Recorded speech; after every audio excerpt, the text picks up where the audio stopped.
We're now going to use our frequency distributions to make a special type of graph called histograms. So a histogram is a vertical bar graph made from the data in a frequency distribution table. Along the x-axis are the classes, so that the left-hand side of our table will go on the x-axis, and then along the y-axis are the frequencies.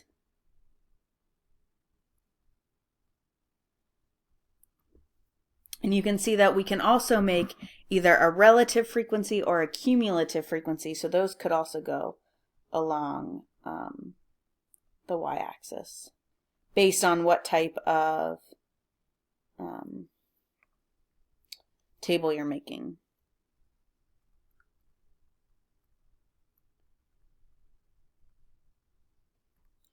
Okay, so these will go on along the y-axis. And one thing just to notice is there should be no gaps between the bars when we're making a histogram. So we're going to make a histogram based on the frequency distribution of the test scores that we did earlier in section 2.2. Now we want our y-axis to begin at 0. So this starts as 0. So remember, down here are our classes along the x-axis. And remember, it's very important to label this. So these were our test scores. And along our y-axis are going to be our frequencies.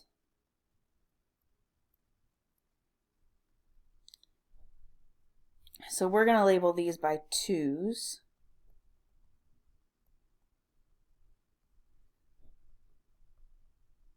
Number 15 was our biggest, so we're just going to make sure we go up to 16. And then our classes, it's not important that this starts at 0. We can start wherever we kind of need to. So we're going to have one that goes from 64 to 72. We can kind of make these as wide as we want. Our next class is from 73 to 81. You do want them the same width so that you don't skew any sort of perceptions. And then our last one was from 91 to 99. So then we're going to look at our original frequency table.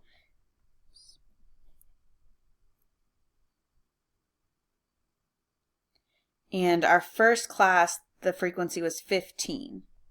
So our first bar will have a height of 15. Okay, and we can shade that in if we want. Then our next one, if you go up and look, is 4. So we're going to, I'm going to make it a different color just for fun. So this one will go up to 4. Remember, we said no gaps in between. Our class from 82 to 90 was 3.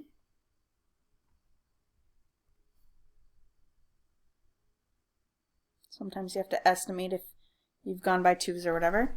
And then our class from 91 to 99 was 2.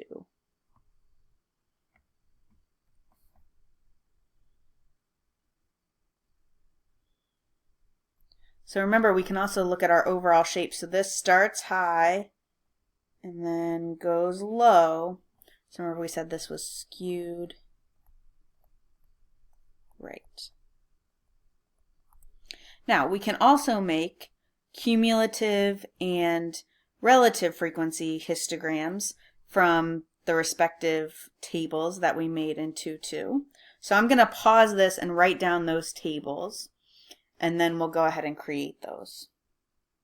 Okay, so I just brought down our cumulative distributions. These we found in our video about frequency tables. And I labeled our y-axis going from 10% up to 70%. Remember, the very bottom would be 0%. And another way that you'll sometimes see histograms labeled, since the bars touch, is you'll see that the class midpoint, so the middle of the interval, will be how it's labeled. So we could label this 68 the middle between 64 and 72. The next one would be 77. The next one would be 86. And the last one would be 95. So very similar to a histogram. For this first class, we're just going to go up to 62.5 and we'll just estimate where that is.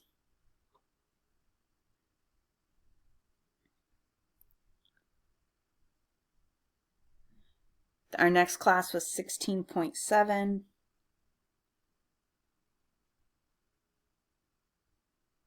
About here. The next class was 12.5.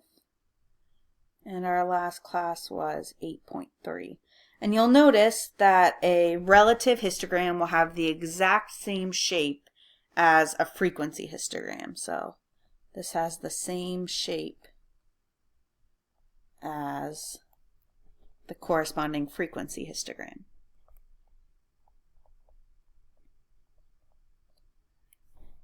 Okay. And we can also make a cumulative histogram.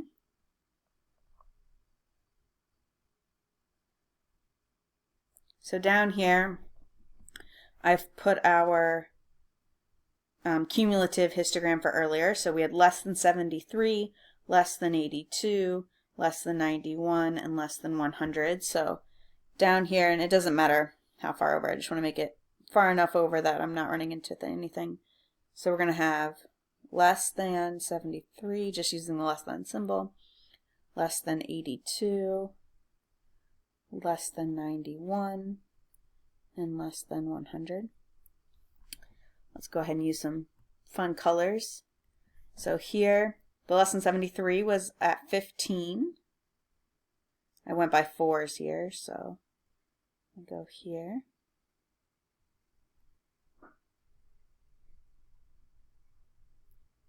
And then our less than 82 was 19.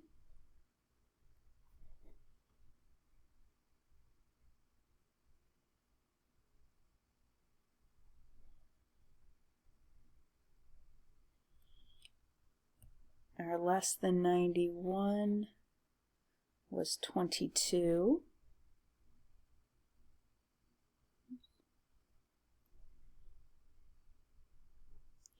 And then our less than 100 was 24. Now, think about what the shape of a cumulative histogram will always be.